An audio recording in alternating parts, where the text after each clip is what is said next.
Hello दोस्तों, स्वागत है आप सभी का हमारे इस चैनल पे जिसका नाम है मेडिकल जानकारी पर्पस, जहां पे हम जानते हैं दवाइयों के रिव्यू और उसके बारे में सब कुछ हिंदी में जानते हैं। सबसे पहले दोस्तों, क्या आप अपनी शादीशुदा लाइफ से परेशान हैं? क्या आपको ढेर सारी समस्याओं का सामना करना पड़ रहा है? उसके बाद आप जाते हैं बाहर और मेडिकल स्टोर पे खड़े होकर सोचते हैं कि मैं क्या लूं। आज मैं इसी समस्या का हल लेकर आई हूँ और आज की हम इस वीडियो में इसी के बारे में बात करेंगे। इससे पहले जान लेते हैं, कोई भी दवा लेने से पहले अपने डॉक्टर से सलाह लें, उससे जानें, उसके अंडर में ही कोई भी दवा लें।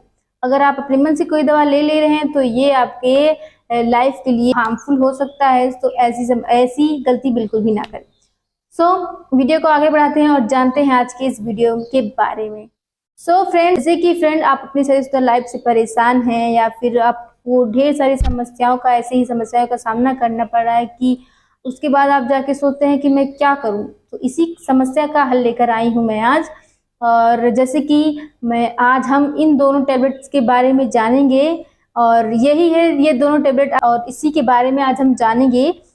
इसके बारे में मैं आपको रिव्यू दूंगी और इसके बारे में सब कुछ हिंदी में जानेंगे। वीडियो स्टार्ट करते हैं और जानते हैं। सबसे पहले जान लेते हैं वियाग्रा के बारे में। इसमें पाया जाता है सिल्डेनाफिल सिट्रेट 100 mg, और ये इस तरफ आपको Cialis पाया जाता है, इसमें पाया जाता है टडालाफिल 20 mg।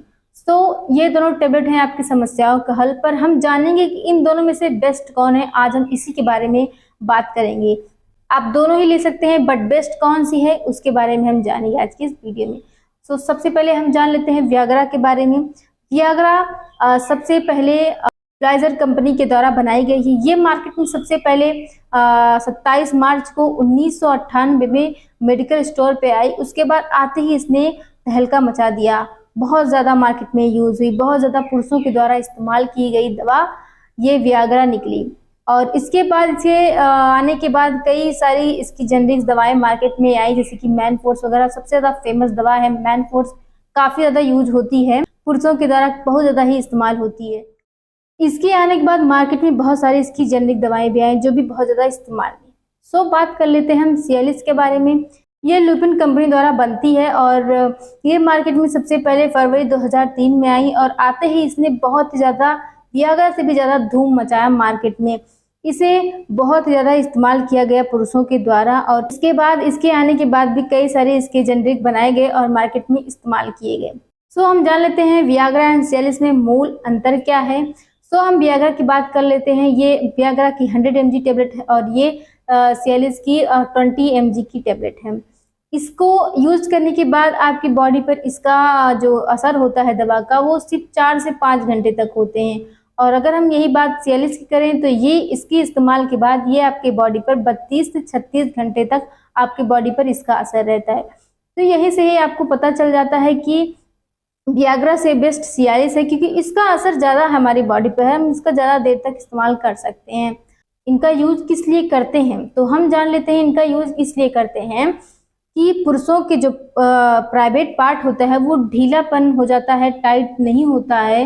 तो ये टेबलेट उनके प्राइवेट पार्ट के जो ब्लड फ्लो है उनको बढ़ा देता है।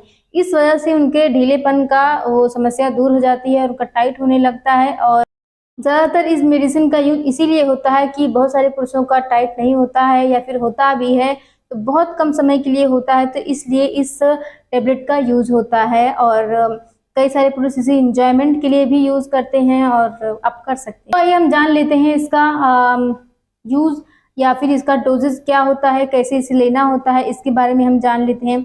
सबसे पहले हम वियाग्रा की बात करते हैं। ये आपको 100 mg की टेबलेट मिलेगी। मार्केट में इसके mgs बदलते रहेंगे, आपको 10, इसको 20, 50 एंड 100 आपको इस तरीके से मार्केट में मिलेगी। और यही बात हम Cialis में दे लेते हैं।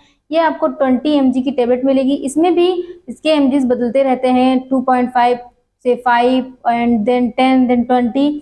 तो अगर आप कोई भी दवा यूज कर रहे हैं तो उसके पहले कम mg से ही स्टार्ट करें, ज़्यादा mg पे मत जाएं। अगर आप कम mg इस्तेमाल कर रहे हैं, उसके बाद आप देख रहे हैं कि आप पे इसका असर नहीं हो रहा है या फिर कम असर हो रहा है, तो आप mg अपना बढ़ा सकते हैं।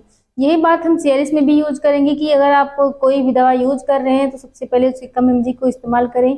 क्या पता वो आपको सूट ना करे तो आपको नुकसान कर सकती है, इसलिए आप कम mg का यूज करें। और अगर उसका असर नहीं हो रहा है तो आप mg बढ़ा सकते हैं। तो कई सारे पुरुष जो है इसे इंजॉयमेंट के लिए यूज करते हैं, तो अगर आप इंजॉय के लिए इसे यूज कर रहे हैं तो भी आप कम एमजी का ही इस्तेमाल पहले करेंगे। तुरंत हाई एमजी नहीं यूज करना चाहिए। कोई भी दवा आप यूज कर रहे हो तो सबसे पहले कम एमजी यूज करें, उसके बाद अगर आपका असर नहीं हो रहा तो आप हाई एमजी यूज कर सकते हैं और एंजॉय कर सकते हैं। सो बात कर लेते हैं इसके साइड इफेक्ट के बारे में। इसके साइड इफेक्ट बहुत ज़्यादा देखे जाते हैं, मतलब अगर आप इसे ले रहे हैं, अगर आपको नाक पे कान पे बहुत ज़्यादा गर्मी जैसा महसूस हो रहा है तो, और ये इसका साइड इफेक्ट हो गया, आपके सर दर्द हो रहा है, मतली आना, पेट दर्द होना, मसल्स पेन होना, सबसे ज़्यादा कॉमन ये इसमें सर दर्द होना बहुत ज़्यादा कॉमन इसके साइड इफेक्ट देखे जाते हैं। तो अगर आप में इन सब का कोई भी साइड इफेक्ट दिख रहा हो तो प्लीज़ दवा को अवॉइड करें, इसे बिल्कुल भी ना लें। सो ये थे इसके कुछ साइड इफेक्ट्स। और जैसे कि इन सारी बातों से हमें पता चला कि इन दोनों टैबलेट्स में सबसे बेस्ट कौन है, तो हम कह सकते हैं कि सियालिस बेस्ट होती है। सो फ्रेंड्स, ये था आज का वीडियो। आई होप आपको पसंद आया हो। अगर पसंद आया हो तो वीडियो को लाइक करिएगा एंड शेयर करिएगा। अगर चैनल पर नए हैं तो प्लीज़ सब्सक्राइब करके जाइएगा। आपको इसी तरीके से वीडियो मिलने वाली है, और अगर आपको कुछ समझ में ना आए तो आप मुझसे पूछ सकते हैं, आप कमेंट सेक्शन में आप कमेंट कर सकते हैं। सो मिलते हैं किसी नेक्स्ट वीडियो में किसी नेक्स्ट मेडिसिन के रिव्यू के साथ। तब तक बने रहिए, अपना ख्याल रखें, बाय बाय।